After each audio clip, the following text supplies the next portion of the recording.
May the words of my mouth and the meditation of our hearts be acceptable in your sight, O Lord, our strength and our Redeemer. Amen.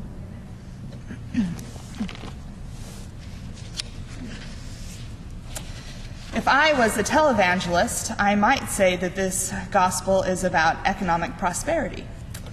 But I'm not a televangelist, and that's not what this gospel is about. It's a parable. It's a teaching about something abstract by using the concrete, something that we can all identify with from our own life experience. For example, you know the parable of the prodigal son? It's a story about children and parents and wealth and inheritance. But the true meaning of the parable is about the grace of God and how far that grace extends. So today's parable is not about risky financial investments and great returns, as much as that might be some good news for us in this economic climate that we're in.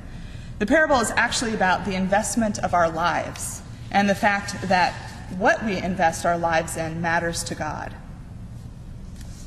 So I want you to consider, where is your life invested?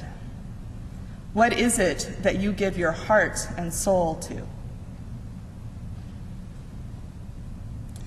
Jesus is teaching us to give our heart and our soul to God, to invest our lives in love.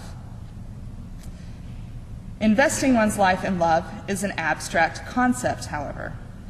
How can we connect this abstract concept of this investment in love with the concrete realities of our lives? This past Friday, I met a woman named Hannah who had, at one time in her life, had a very vibrant career. She loves art and has worked for one of the larger auction houses and cultivating a strong client base and selling some of the world's most beautiful pieces of fine art. She and her husband decided to start a family, and they had 2 daughters, Emily, who's now 18, and Molly, who's now 15. When her daughters were young, she went back to work and was juggling the demands of her career and her family life and doing well. However, when her youngest daughter, Molly, was 3 years old, it became clear that she was a special needs child and would require a lot more of Hannah's time and energy in order to do well and to thrive. So Hannah discussed this with her husband, and they decided it was time for her to quit her job. And she has spent the last 12 years being a full-time mom, taking care of Molly, as well as spending time learning about the unique lives of special needs kids, networking with other parents and families, and ultimately forming a community of people that have a similar situation in their family life.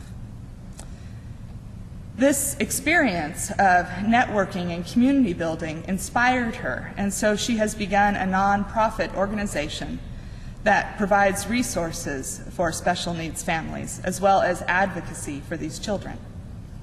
For example, she recently met with the management of a large social networking site, and just by telling them her story and the stories of others in her community, she was able to convince the social network site to remove hateful speech against anyone with disabilities from their website.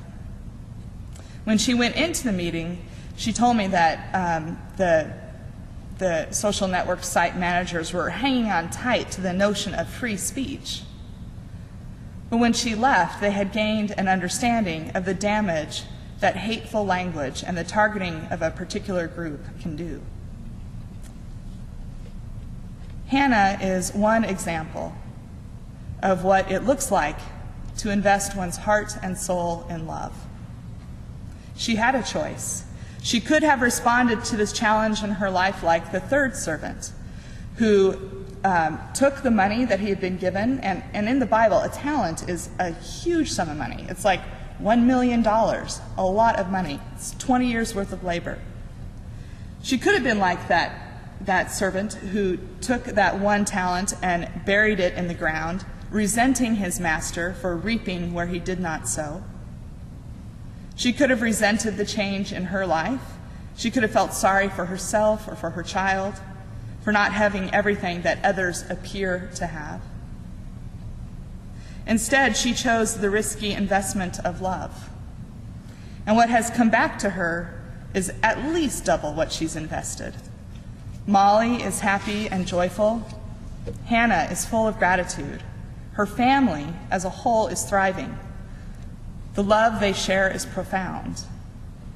This alone is quite a return for her investment, but there's more. The experience of love and support in the community that she has formed, and the way she has taken her experiences and is making a difference in the world, is yet another level of return that benefits not only her, but many others.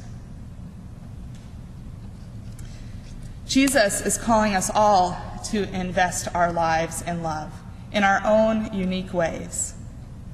We have the same call in the psalm from today. The last stanza, that verse 12 of the psalm says, "Teach us to number our days, that we may apply our hearts to wisdom."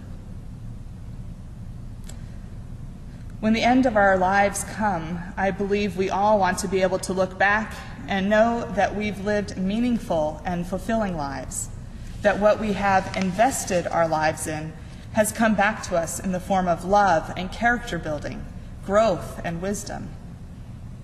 When our days are numbered, meaning when we can keep in mind the finitude of life and the precious gift of each day, it's much easier to know what matters to us, what is worthy of this investment of our love. Hannah has made particular choices about her life investment, as have we all. We all have something unique to contribute, some way that we can invest our lives in love. Maybe it's by parenting children or caring for ailing parents. Maybe it's bringing a meal once a month to the meal program that we participate in. Or something as simple as stopping the rushing about of our lives to ask someone else how they're doing and to stick around for the answer. Maybe it's being a doctor or a teacher, a friend, or a good neighbor. Whatever the unique makeup of your life is, and whatever it is that you invest yourself in, consider this idea of investing in love as an intentional spiritual practice that you do in the concrete realities of your life. This is where we are met by God, after all, in the ordinary moments of our lives that become extraordinary.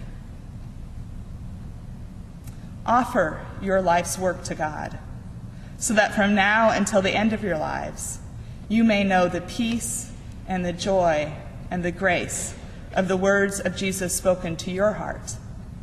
Well done, good and faithful servant.